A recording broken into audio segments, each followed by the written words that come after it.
This is the OTB Television Network, a service of Capital District Off-Track Betting.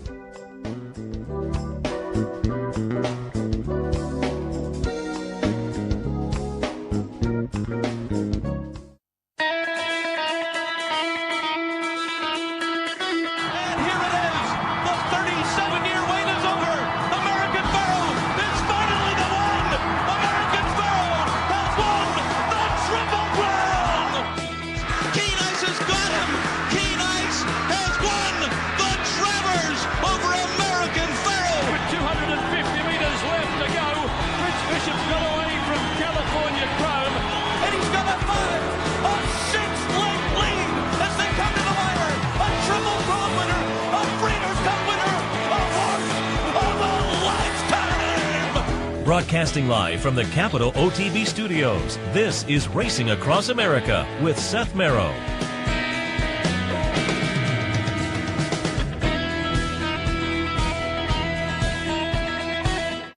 Good morning and welcome to Racing Across America on this Sunday morning. I'm Seth Merrow. As always, thanks for joining us.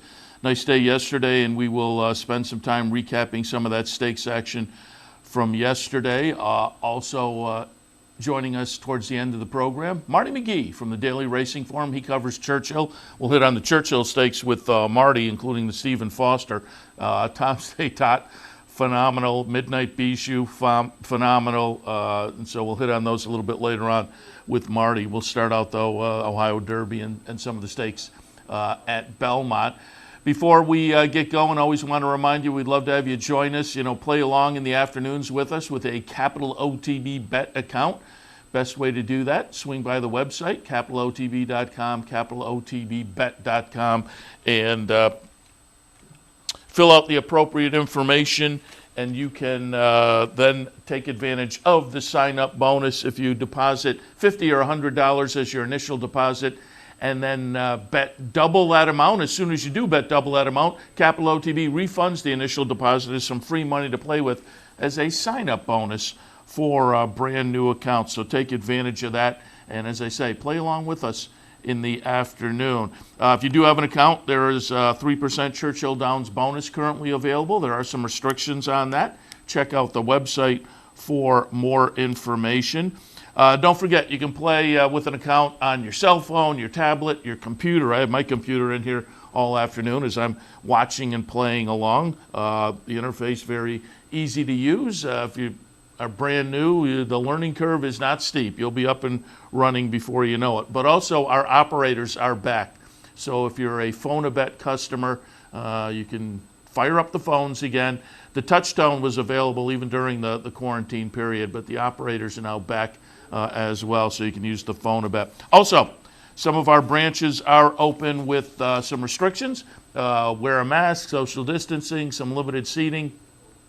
But I know the last couple of weekends out here in the racebook, it's been good to see some of the familiar faces out here enjoying the afternoon of racing. And you can do that currently at the Clubhouse Racebook, Latham, Woodlawn, Columbia Turnpike, Cleats, Queensbury, and Uncle Sam Lanes. Again, we'd love to see it swing by and get back in the swing. Some of the easy bets are open too, and I've been saying the past couple of days because I have a long list here. Go to capitalotb.com, and on the front page there's a list of the currently reopened easy bets. So if you're an easy bet customer, you can see if yours has come back. Just go to capitalotb.com for that info. It was announced earlier this week, Kentucky Derby going to have fans. From the sound of things, a limited number of fans basically in the infield. So it'll be a little bit of a different situation, but there will be fans on track for the Kentucky Derby this year in some fashion, which is good news. And still, it's going to be interesting to see how Saratoga shakes out. At this point, Saratoga, no fans. But as some other tracks are bringing fans in, I wonder if we won't look over their shoulder a little bit and try to work on their protocols. The thing is, Saratoga is a little bit of a different animal as far as the fan situation as compared to Delaware, which is currently allowing fans. You're going to get far more fans every day at Saratoga than you will get at Delaware. So again, it's a very different situation, but it wouldn't shock me if at some point during the meet fans are allowed. I have no inside information on that, but it wouldn't surprise me if some kind of limited fan situation as the summer progresses. We will see, but as I say, wouldn't shock me. And right now I'm just trying to pull up, because again, this weekend is a June Kentucky Derby future pool. I'm just trying to see if I can pull up quickly the current odds in the Kentucky. There we go. Thistledown currently 9-5. Other shortish prices. Authentic is 11-1. Honor AP second choice at 5-1. They're the shortest prices. Other than the one I'm going to take a look at before the day ends, and I said it yesterday, all other 3-year-olds 11-1. We're 2 months out. Things are going to shake out. And there'll be a few 3-year-olds over the summer who will stamp themselves as interesting horses. I'm going to take a little pop with that all others button before the end of the day today. And I think the future pool closes at about 6 o'clock this afternoon. But jump in. You can play exactas too. And there's some, as I touched on the shortest prices, but there are some interesting prices as well. Enforceable 51-1. Dr. Post 18-1. I'm not sure I'm jumping in at that. Man in the Can 52-1. New York Traffic 70. Pneumatic. New York Traffic 71-1. Pneumatic is 44-1.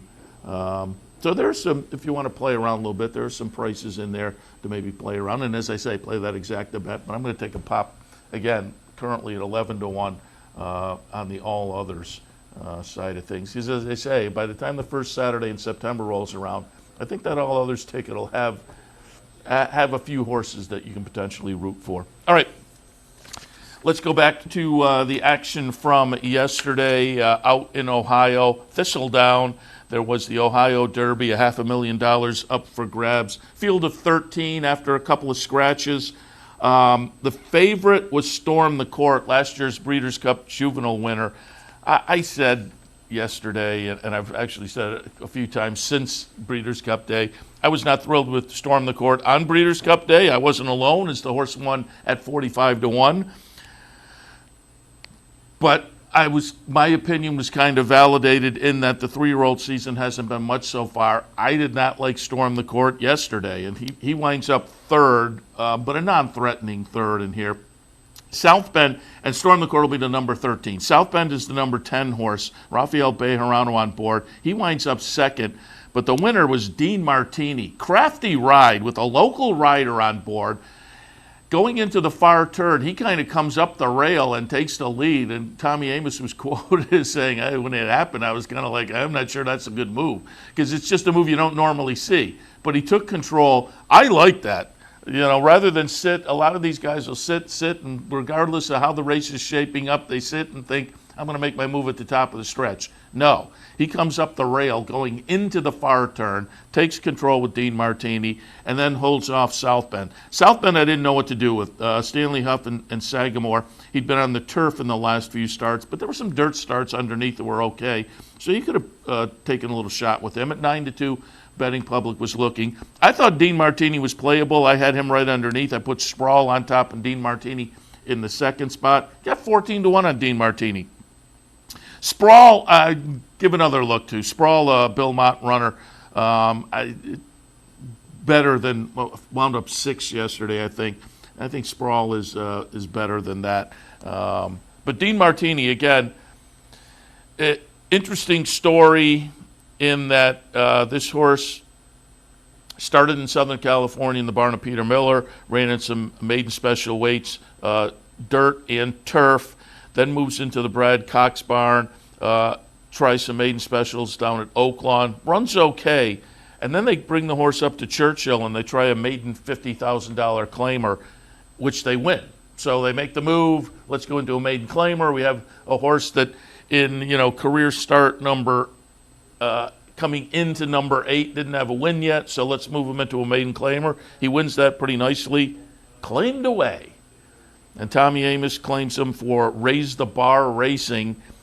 Subsequently, they come back in an optional claimer and run second in that behind Man in the Can. And then in the second start off the claim, they win the $500,000 Ohio Derby. And I always wonder, what does the previous owner, what's going through his mind? And it's like, oh, no, we dropped them in for the 50 tag, and 2 races later they win a $500,000 stake with the horse that I dangled out there, and they took. It's got to be tough. On the flip side, you're on the claiming side of that, and the confetti is going.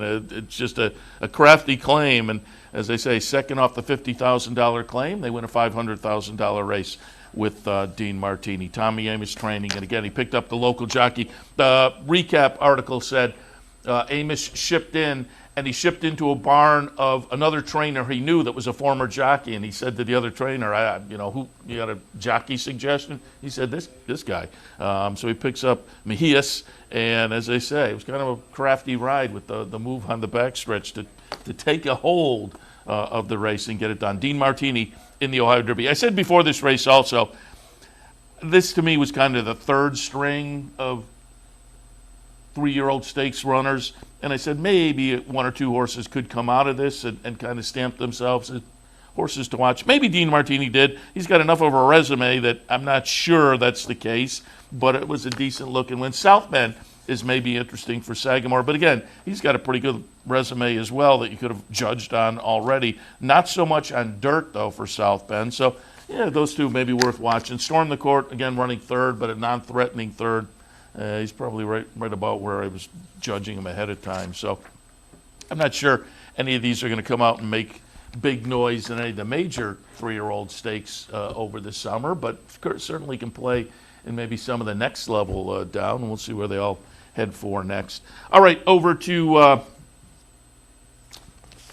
Belmont, and nice stakes afternoon at Belmont. We will take a look at the stakes action there. Starting, we'll kind of work our way backwards, and so I'm going to flip my pages here because I had them chronologically, but we're going to work back chronologically because the highlight was the grade 1 Just a Game, and it was a highlight. Uni looked like the one to beat here. Subsequently, after the race, Uni winds up running third, the number 6 horse for Chad Brown. And Chad said after the race, she had a couple of hiccups in the training, so she may have been a little bit short coming into the seasonal debut. So Uni, a little bit of a disappointment as the even money favorite. The number 6 horse runs third, but also out of Chad Brown, not disappointing at all. Number 4, Newspaper Record, gets it done on the front end. Takes them all the way around, top of the stretch. The group caught up. You can see her spurred away here a little bit. Bo Recall, the number 1, will get up to run second with Uni. Again, number 6 winding up third in here. But Newspaper of Record had the really spectacular 2-year-old season. Then came back last year in the 3-year-old season, and in 3 starts, a couple of seconds, and the 9th place finish in the Belmont Oaks back in July, goes to the sidelines for the rest of the 3-year-old season. Now, though, has come back in the 4-year-old season and validated what we saw 2 years back as a 2-year-old. She looked good on the comeback a couple of weeks ago in the Intercontinental, winning off by 4 that day with a 103 yesterday. 103 buyer yesterday, a 105 buyer in the second start of her 4-year-old season. So for Chad and Klarovich, Newspaper Record, she's back, baby, after a couple of starts this season, 2 wins, and looking pretty good doing it with Irad Ortiz on board. So Newspaper Record getting it done in the Just a Game. 1 race earlier, it was the True North. And I put Frenzy Fire on top, but there was a question mark. Frenzy Fire, one of those horses that had moved out of the Jason Service barn and moved into a new barn, Kelly Breen. But the Jason Service, the George Navarro horses, given the situation earlier this year as they moved into new barns, they've been a little bit of a mixed bag. Some of them have done well, some of them not. And Frenzy Fire was one that was on the not side of the equation. In the first start for Kelly Breen, had run in the Carter at the beginning of June and was a badly beaten fourth in there. I was willing to give Frenzy Fire just another shot before kind of giving up and thinking the new barn was not going to have as much potency as the horse had before. But giving this one another shot was worthwhile. Yesterday, Frenzy Fire, the number 8 horse, as the favorite. Betting public thinking the way I did, obviously. Number 8 horse, Frenzy Fire. Irod Ortiz again on board. Stan the Man runs second. Yorkton runs third. I like Diamond King a little bit too, the 1 horse. Diamond King kind of looked to be competitive around the turn and into the stretch, and then just didn't have it, as you can see there. Again, running disappointing 5th, but not disappointing. Frenzy Fire. Chart margin is 1.5 lengths. The buyer figure 97. After the race, connections kind of indicated that Saratoga, something up in Saratoga, likely next on the agenda. No surprise there. So Frenzy Fire also back, like Newspaper Record. Newspaper Record, of course, is now 2 for 2. Frenzy Fire, after moving into the new stable, 1 for 2, but kind of validated what we had seen previously in the career after the dud in the Carter behind the spectacular Vacoma that day. But Frenzy Fire gets it done in the True North yesterday, again with a 97 buyer figure. A little bit earlier on the card, it was the New York. I put Call Me Love on top, but as I handicapped in here yesterday for OTB Live, I talked about Mean Mary and said, you know what? Mean Mary may be the catch me if you can horse, and just given the complexion of the rest of this field, they may not be able to catch her. That's the way it played out for the Grand Motion trainee. Luis Saez on board, who's been riding really well the last, week, 10 days. Mean Mary went out, took the lead, and then she turns for home here and just kind of opens it up. The chart margin was 5 1/4, a 101 buyer figure. Again, Grand Motion, Luis Saez, and Mean Mary, who is a bona fide front runner. And, I've said it for years. It's counterintuitive, but the longer they go, and this was 1 1/4 miles, the more dangerous those speed horses are, because everybody just kind of sits back and lets them float early. And if there's nobody challenging, boom, they're gone when they turn for home. And fractions, 25 and change, 51 and change, 116 and change, 1 mile and 139 and change. So turns for home, has plenty left. The final time, 2:01 and 4.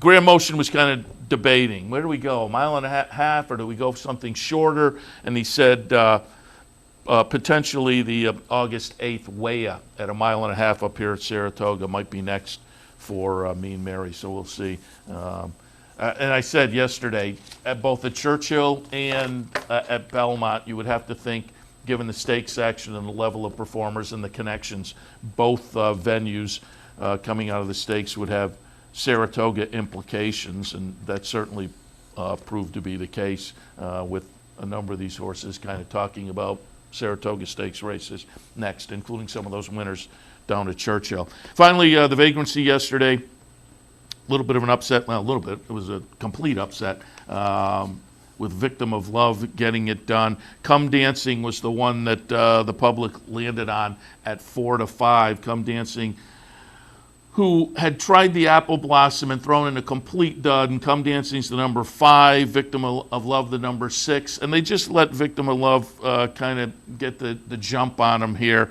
Come Dancing just couldn't make up the ground and kind of ducked down and had a strange kind of move in the stretch where it was, do I go outside a Victim of Love or inside? And then not just ducked inside, but kind of went 4 passes to the rail. So just Come Dancing just seemed to lose forward momentum there. And at that point, as I say, Victim of Love had the jump, and it was just too much to overcome. But it was an improved performance for Come Dancing. We'll see if, I would think Saratoga might be in her wheelhouse up next. We'll see what Victim of Love does. But as I say, it was a major upset in the field of 6. The rank outsider at 27-1. Victim of Love not looking like it, however, winning pretty easily. Buyer figure of 86 there. Chart says the weather was cloudy, the track was good, and as you could kind of see, there was some rain in the air there as rain hit maybe halfway last third of the card yesterday at Belmont. You could see it raining as you looked at the simulcast signal.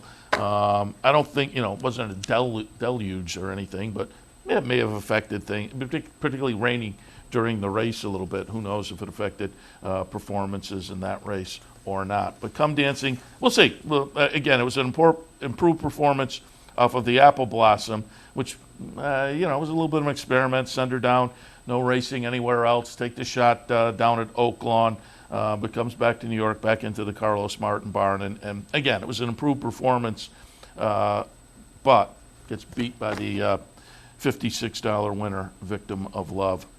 All right, that takes you through Ohio Derby and the Belmont Stakes. Again, Marty McGee from the Racing Forum will join us a little bit later to talk some of those Churchill stakes and also kind of recap, as it is the last day down at Churchill. We'll do all of that when we come back a little bit later. But first, we're going to take a break and come back and do a little bit of handicapping. I think I'll take a look at the late pick 4 at Belmont. There's some turf races in there, and I've checked, and I haven't seen anything as far as on the turf or off the turf, which at this point means they're still on. I've checked the usual suspects at Twitter and whatnot.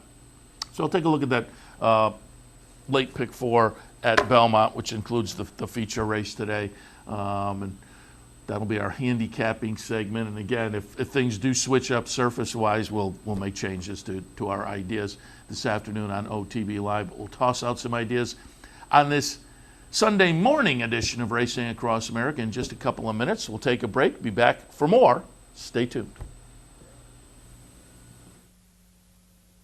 Welcome to Albany County, an incredible destination to live, work, and play, with easy connections to more than a dozen cities from our vibrant modern airport. It's a short trip downtown to a hive of culture and amusement, from world-class shows at the newly renovated Times Union Center to reliving the past at the New York State Museum. From outdoor recreation to shopping to nightlife, Albany County has something for everyone. We'll see you soon.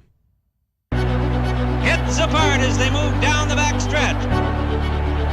And he guides him down to the rail as the field turns for home. A furlong to the finish. The incomparable, unbeatable cigar! It's too close to call! He is moving like a tremendous machine.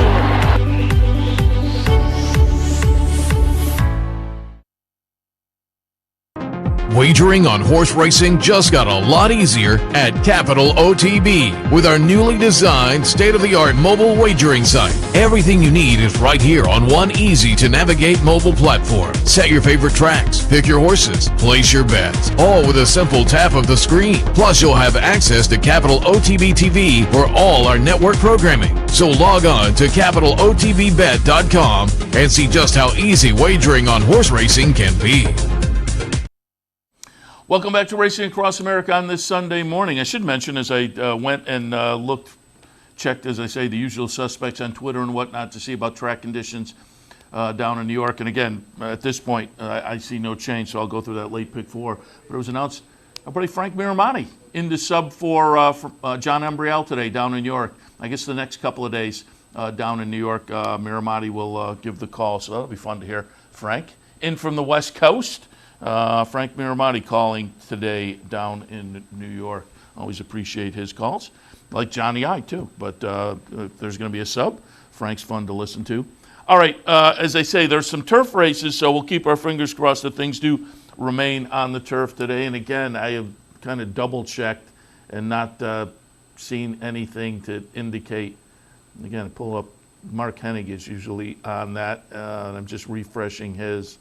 Still nothing as far as surface switches. So we'll go with it. The Belmont 6th kicking off the late pick 4 today. State bred maiden claimers going a mile on the grass. This one's kind of interesting. I'm going to put Friday Beers on top in the 6th at Belmont. I have it 6, 10, 11, and 1.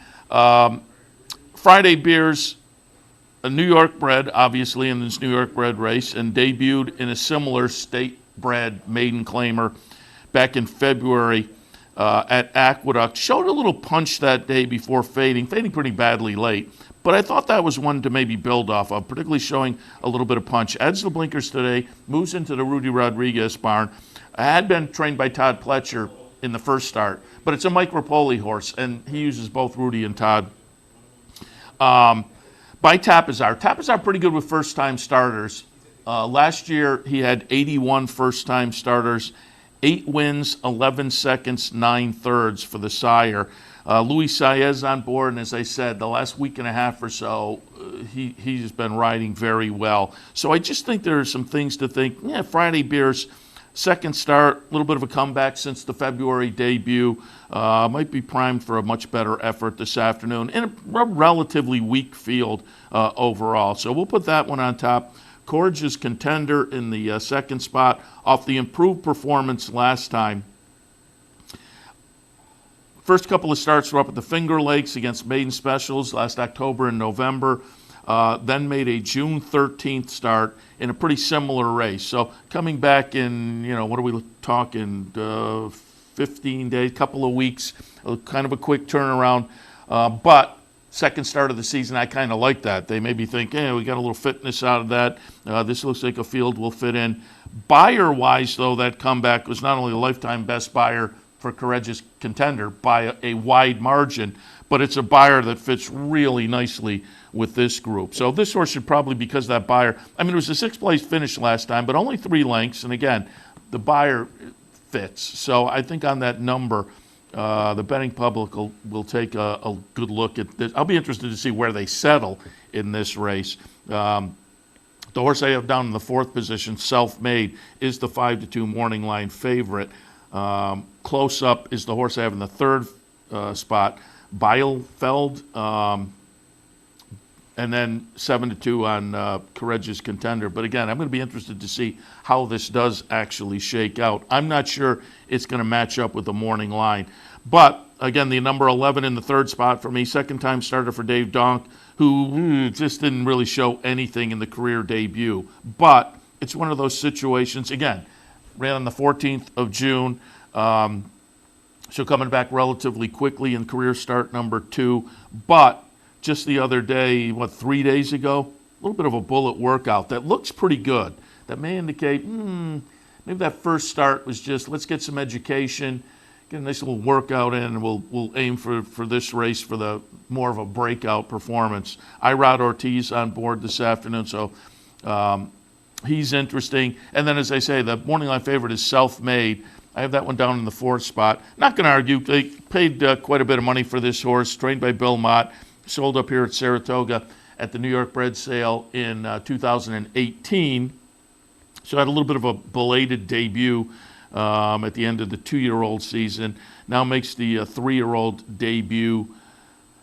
Again, moving into the barn of Bill Mott, had started for Jeremiah Englehart in the first 2 starts. And, improved buyer-wise, start 1 to start 2, being lightly raced. Now another layoff, comes back as a 3-year-old. Not out of the question that this one improves yet again.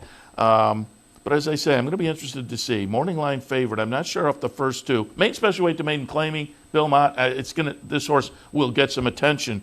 I'm just going to be interested to see where the betting public does land as far as the favorite in this race. I'm taking a little pop with something of a morning line price that I think will hold up given the first start of the career. I have a 6-1 on Friday Beers. But in the 6th race at Belmont, I have it 6, 10, 11, and 1. Again, on the turf, hopefully in race number 7 at Belmont, it's an allowance, non-winners of 1 other than 6 furlongs on the grass for me, 1, 12, 9, and 3. Peaceful on top. Goes out for Mike Stidham. Hasn't been seen since last October, but the first 4 starts of the career were pretty good. Nice second at Monmouth in the career debut, then shifts over to Saratoga and gets a win in the second career start to break the maiden.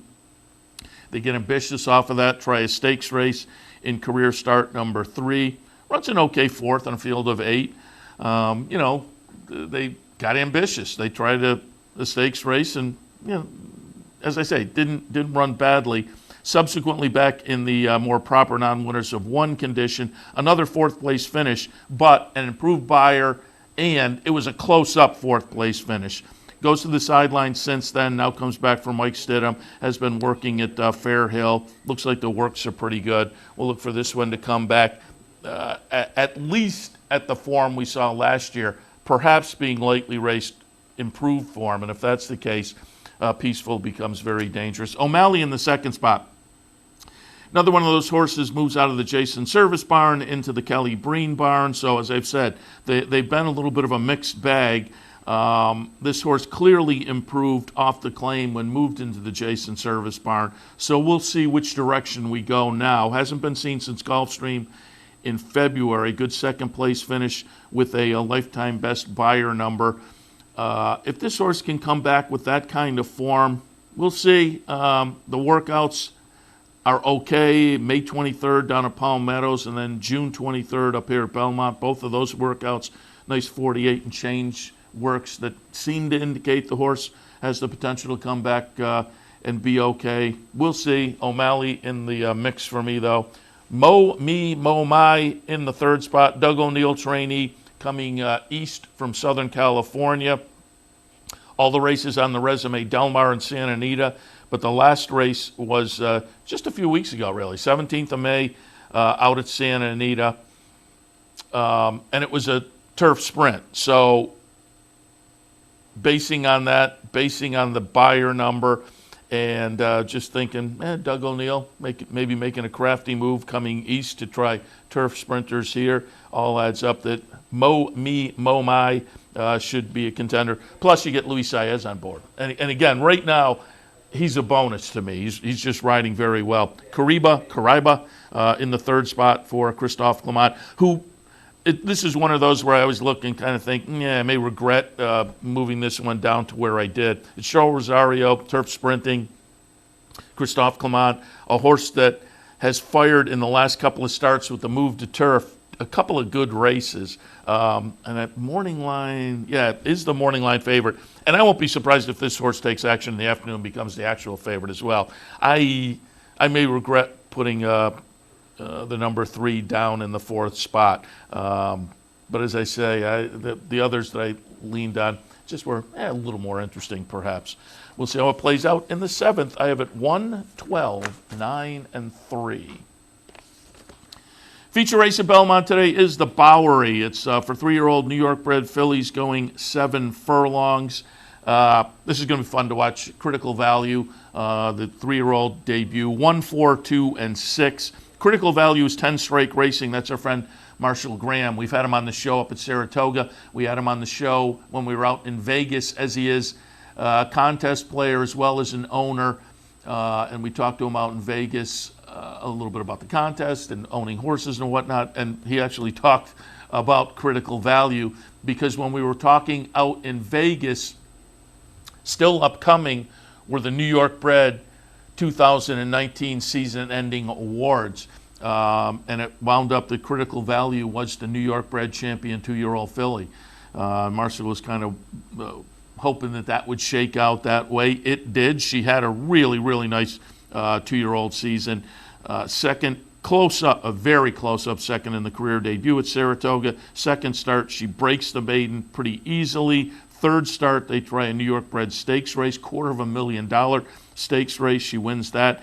And then off of that, they thought, let's go into open company and try the grade 2 Demoiselle. Wound up 4th in there, but an okay 4th. But again, off of that record, she winds up the New York bred 2-year-old filly of the year from last year. This is her seasonal debut. Yeah, it's always a question mark. Do they come back ready off the debut, or will the horse need a start to kind of get back into top form? But I think if the horse even comes back 80 or 90%, this is not a strong field once you get past her, I don't think. Now, Risky Mischief, who I have underneath, we'll see on that one because the jury may still be out. The debut up at Saratoga, early in the Saratoga meet last year, was very good.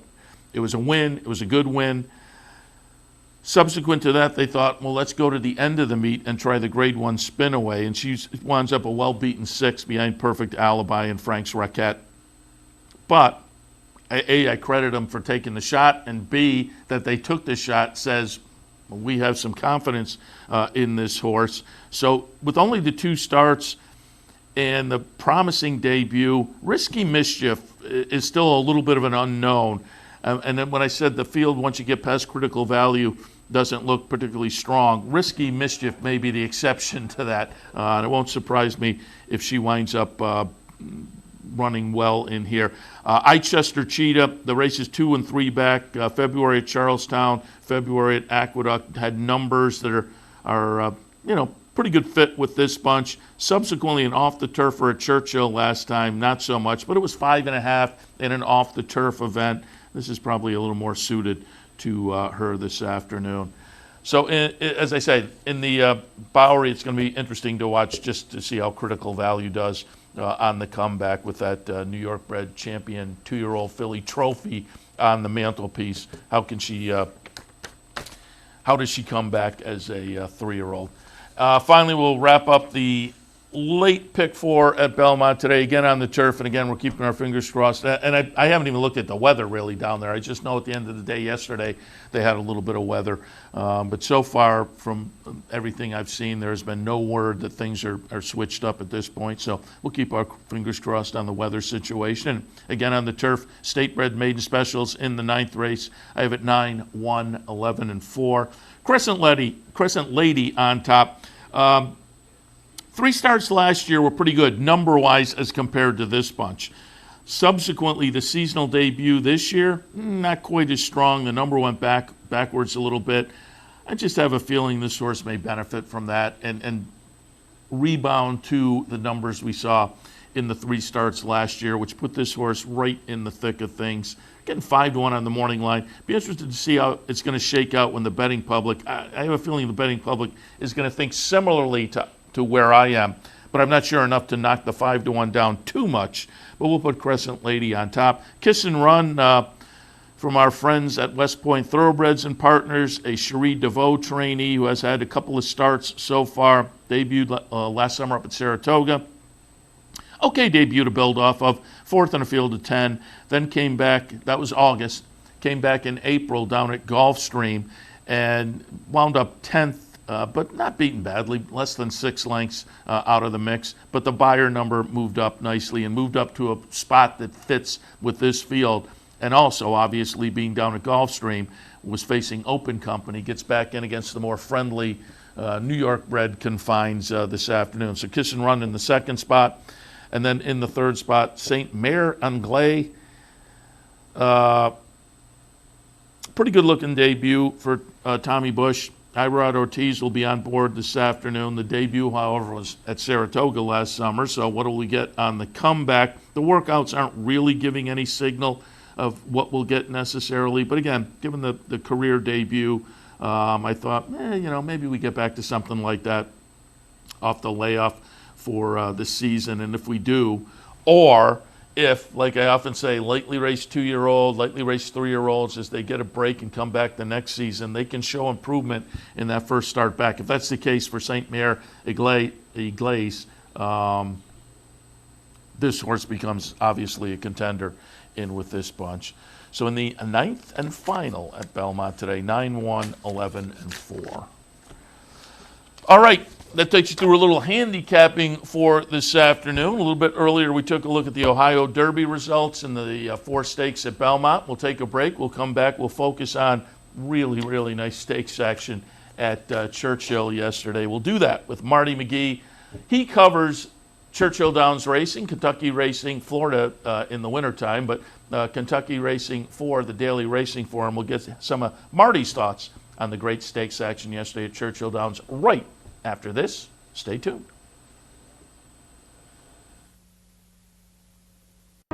Wagering on horse racing just got a lot easier at Capital OTB with our newly designed state-of-the-art mobile wagering site. Everything you need is right here on one easy-to-navigate mobile platform. Set your favorite tracks, pick your horses, place your bets, all with a simple tap of the screen. Plus, you'll have access to Capital OTB TV for all our network programming. So log on to CapitalOTBBet.com and see just how easy wagering on horse racing can be.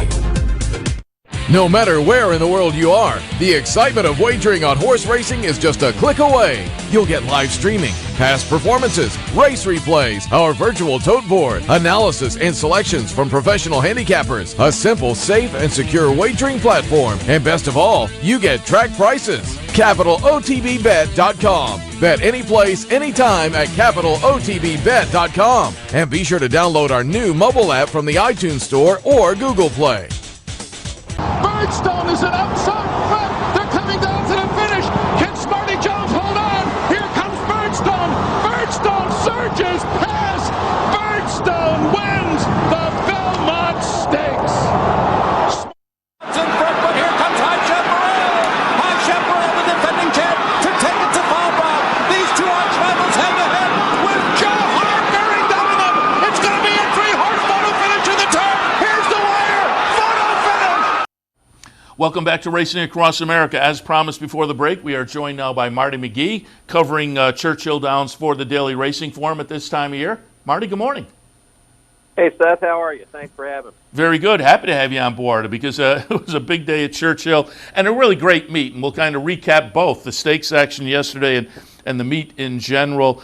Before we do that, though, I've been saying the last few weeks, I've been back in about a month after I was in the quarantine shutdown period for a couple of months myself, but doing the show for the last, as I say, 4 Saturdays and Sundays. I've been asking pretty much everybody, what was the shutdown period like for you? I know wintertime you're down at Gulfstream, and obviously since the Churchill meet at Churchill, but talk a little bit about how it's changed up the way you've been doing business. What's the protocol like for you now on the racetrack?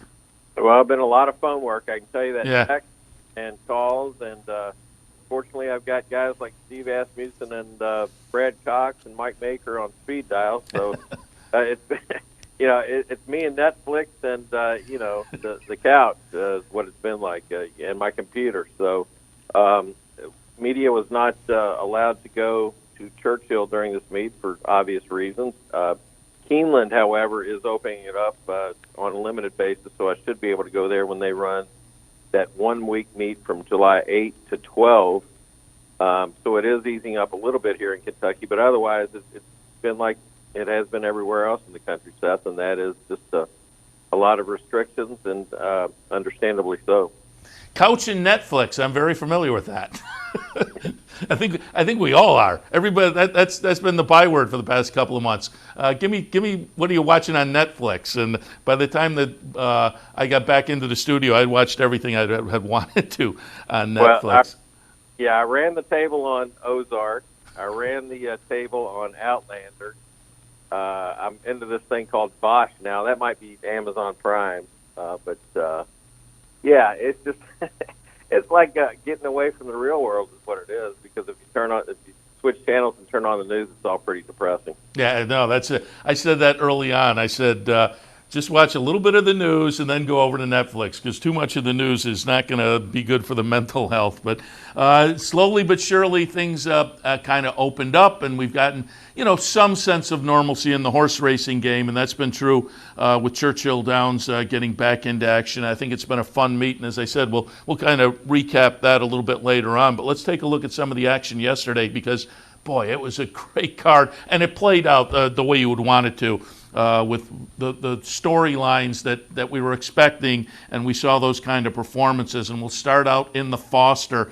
Tom's Day Tot goes off as the 6-5 favorite. I had talked to Al Stahl yesterday, and they were clearly looking forward to a good performance, and they got it. I mean, a spectacular performance. Tom's Day Tot is going to be the number 5 horse in here. By my standards, runs big as well, number 6, but winds up second. Silver Dust third. But again, boy, this was really a spectacular. I mean, we're talking about a 7-year-old, and he is just running at the top of his game. Yeah, I mean, Al's done just a phenomenal job with Tom Connor. Had a good look for him from the start. Miguel Mena up for Joel Rosario, who was otherwise engaged yesterday at Belmont Park. But it looks like he will go forward to the Whitney on August 1st there with you at Saratoga.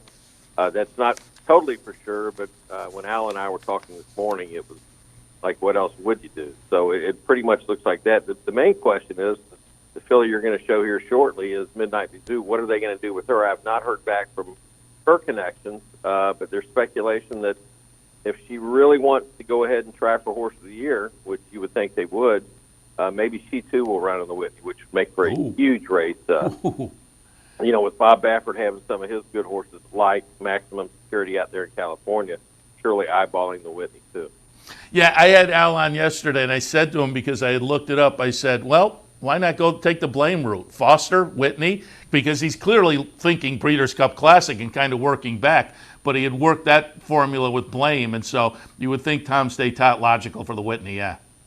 Yeah, it was. And, going back to how the race was run yesterday, when Tom's Day Tot got the jump early on By My Standards, that really put By My Standards in a tough spot, because if you went off the form, Seth, it looked like maybe By My Standards had the superior turn of early foot and would make Tom's Day Tot come get him. But when it shook out the other way with only Pirate's Punch out of Tom's Day Tot, it was pretty much Tom's Day Tot's race to lose. And we haven't gotten the Buyer speed figures back. It's about 10:45 Eastern. I'm surprised we don't have them back. But Al was speculating this morning it was going to be another big one for him, which would have been the 8th straight triple digit Buyer speed figure for him. We're thinking probably in the 108 range, and that's A1 racehorse level right there. And was it in your follow-up column? I read a quote from Miguel Mena that said something like, because he's been working him in the morning, and that's why they used him as the sub for Rosario. But he said something like, he's been fun in the morning, but boy, he's a lot more fun in the afternoon. Yeah, that's true. And we're all glad for Miguel. It's he's been a regular around here for a good 10 years or so. So you like to see a guy like him get a chance to ride a good horse like that. Yeah, and it just gave him a great ride. And as I say, kind of another eye-popping performance from a 7-year-old. All right, let's go back. We've already alluded to it. I said, as I talked about this card yesterday, I said the highlight is the Foster because of the nice field, and it's the Foster, and clearly that's kind of the feature of the features. But the storyline, the equine personality, just going to root for Midnight Bijou. And, boy, she lives up to it. We're going to watch her here in the Fleur-de-Lis. She'll be the number 5 horse. Motion to Motion runs second. Another Broad runs third. Serengeti Empress, the number 4 horse, runs fourth. But, boy, the way she had opened up early, and as far back as Midnight Bijou was, you might have thought, oh, she's going to have a little trouble here maybe if Serengeti Empress has something left. But when Mike Smith put his foot on the gas pedal round the turn, and we can see her down the stretch, she just pulls away. This was just another phenomenal performance.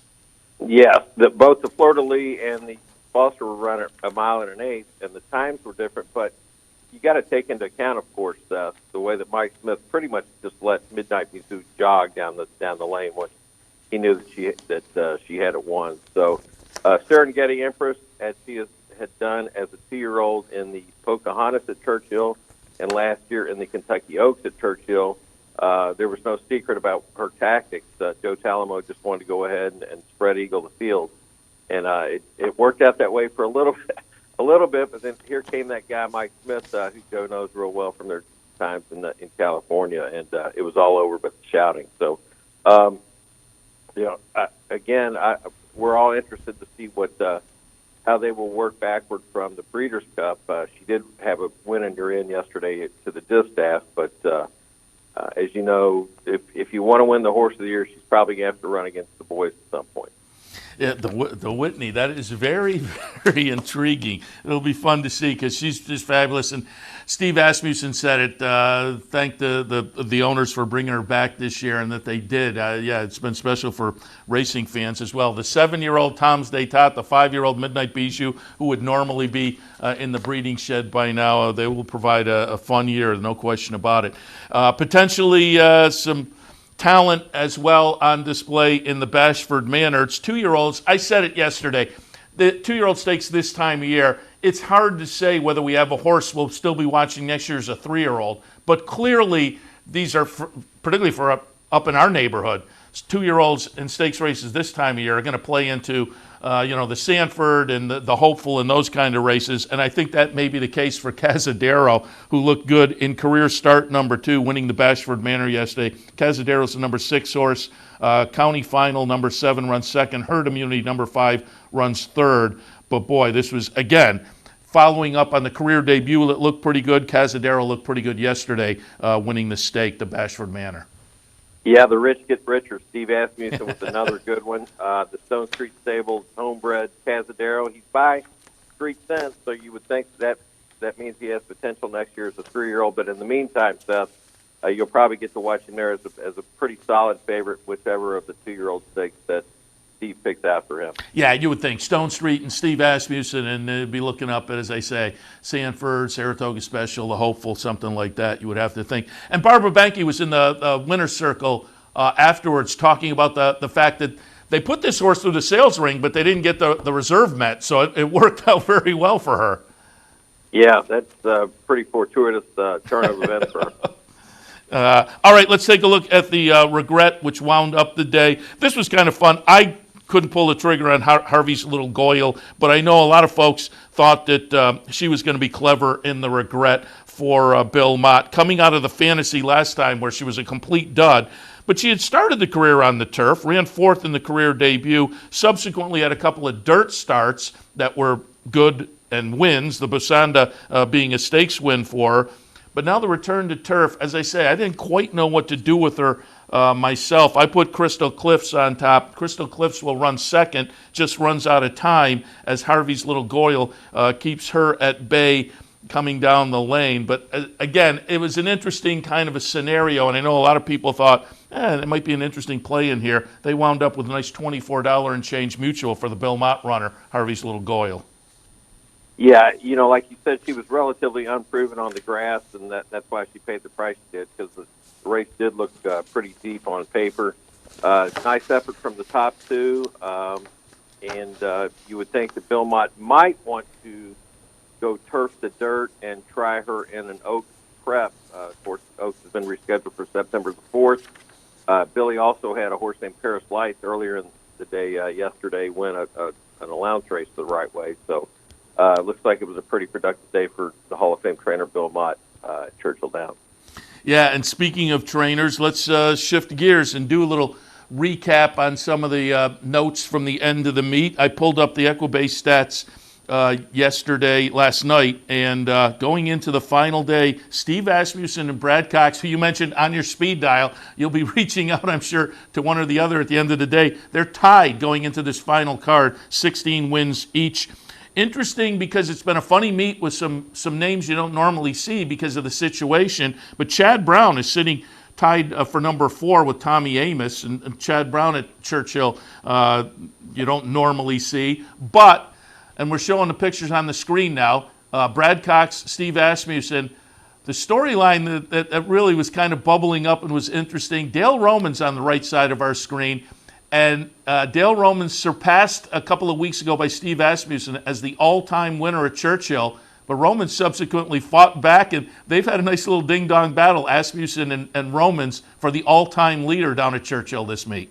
Yeah, they have, Seth. And yesterday, though, Steve won 4, and I think the race is over for the time being because Steve is now up 746 to 742 on Dale.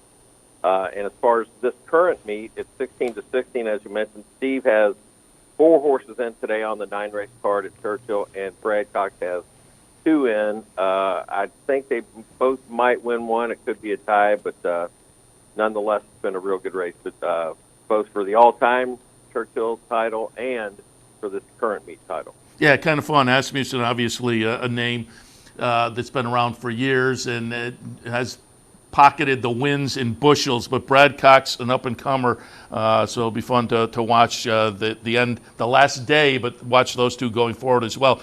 And I wanted to shift over to the jockey side as well and get your opinion, because I've been talking about it the last few weeks. Corey Lanery sits at number 2, but this is pretty much decided. Number 1, Corey Lanery, obviously the the go-to guy down at Churchill, the standby, but Tyler Gaffleone at this meet. And currently the numbers are Gaffleone with 31, Lannery with 22. So as I say, the decision has been made. But again, I've been saying it now for at least a couple of weeks as we've gotten into the meet. Gaffleone has really made a name for himself down there. He was very good down in Florida, but then, like a lot of guys, you have to then move to that next venue, and how are you going to do? And some guys go one way, some guys go the other. But Gaffleone has really done himself proud at Churchill this spring meet. Oh, it's been phenomenal the way he's been riding. I remember being down at Gulfstream and watching one race in particular with Mark Cassie. And Mark was one of the first big backers, and of course Tyler won the first Triple Crown event last May in the Preakness on War of Will. I said, man, this guy is good. Yeah. And Mark goes, yeah, no kidding. So it's really borne itself out. His agent, Matt Musicar's done a great job in getting in with the right trainers here in Kentucky. So hats off to Tyler Gaffleone. Yeah, and as I say, he's got the clear lead going into the last day. Marty, we've kind of alluded to it a little bit earlier, but set the table now. Last day at Churchill, and as we get into the summer, Ellis coming up and some Keeneland as well. How are things going to shake out? Because, again, it is a little bit of a different summer now with this abbreviated Keeneland meet in there. Well, they had some closed-door meetings about how they were going to reconfigure the schedule with the COVID affecting everybody. We will actually open Ellis Park for 4 days on Thursday, so that'd be July 2nd through the 5th at Ellis Park. Then, as I said, Keeneland goes July 8th to 12th with a meet of a lot of maiden and allowance and 10 stakes during that very busy week of July 8th to 12th. Back to Ellis on July 17th, starting 3-day weekends all the way through August 30th. And then, of course, Ellis has given up their final week to Churchill Downs so that we can run the Derby week stuff on September 1 through 5 with the Kentucky Oaks on September 4 and Kentucky Derby on September 5. Then Kentucky Downs starts their 6-day meet on September 7th. So no rest for the weary here in Kentucky, Seth. And would you agree, to me, as a handicapper and just watching the races, the last couple of summers at Ellis, the product has really improved? Absolutely. I mean, they're going to retain pretty much the core of the top trainers, the Coxes, the Asmusens, the Makers. All of them are keeping sizable strings here before they go to Saratoga. We've even got jockeys like Julian Leperoux, Joe Talamo, Rafael Bejarano. They're all going to be riding regularly, joining the likes of Corey Lannery and Brian Hernandez, et cetera, down there, other than when they go to New York or elsewhere for stakes engagements. But, yeah, they've really, over the last 6-8 years, have upped their game down at Ellis Park. Yeah, particularly they have a great 2-year-old program, too, over the summertime. And it was announced a couple of days ago, fans at the Kentucky Derby. But it sounds like limited and infield only. Am I correct?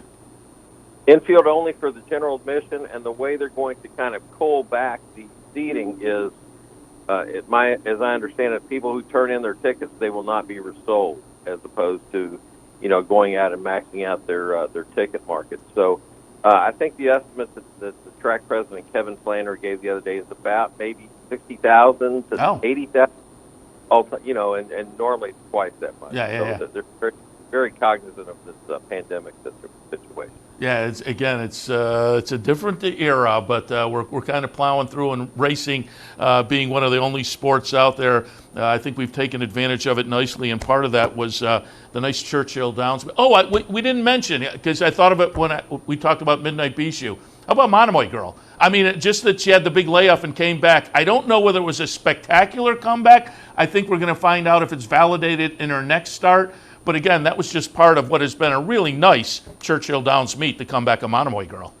Yeah, it's really been eventful. I think she's coming your way July 11th, 2 weeks from yesterday, in the Ruffian at Belmont. Would have been interesting to see her knock heads with Midnight Bijou yesterday. I don't know. The way Midnight Bijou just kind of jogged around there, I don't know how she would have fared. But, it's interesting. They've run against each other 4 times. Monomoy Girl has finished ahead of her all 4 times. That she was DQ'd in the Cotillion last September, but Monomoy Girl has been the nemesis of Midnight Bijou through the years. Yeah, it's going to be fun to see if they do line up. They do enter the starting gate together this year. Marty, got to wrap it up, but as always, appreciate the conversation and your coverage in the Racing Forum. People can catch it, the hard copy or drf.com. Again, appreciate the conversation this morning, and we will talk again. All right. Really appreciate it. Thank you. Marty McGee from the Daily Racing Forum, again, covers Churchill Downs and Kentucky, wintertime down at Gulfstream as well with Mike Welch. But again, it was a really nice card yesterday, highlighted by Tom's Day Tot and Midnight Bishu.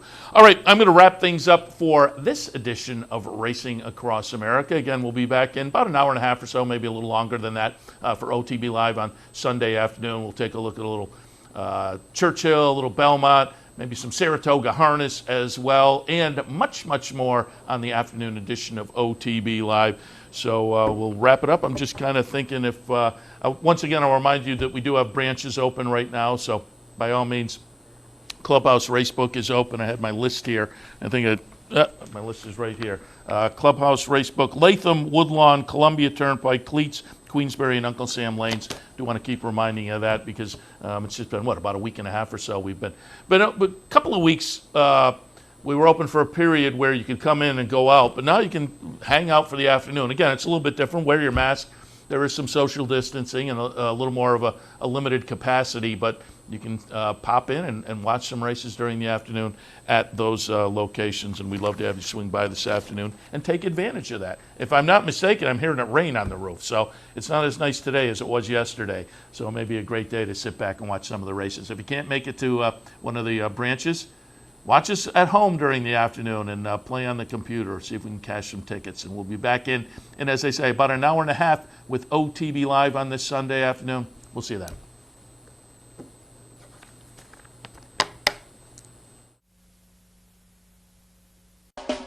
You're watching OTB TV, a service of Capital Off Track Betting.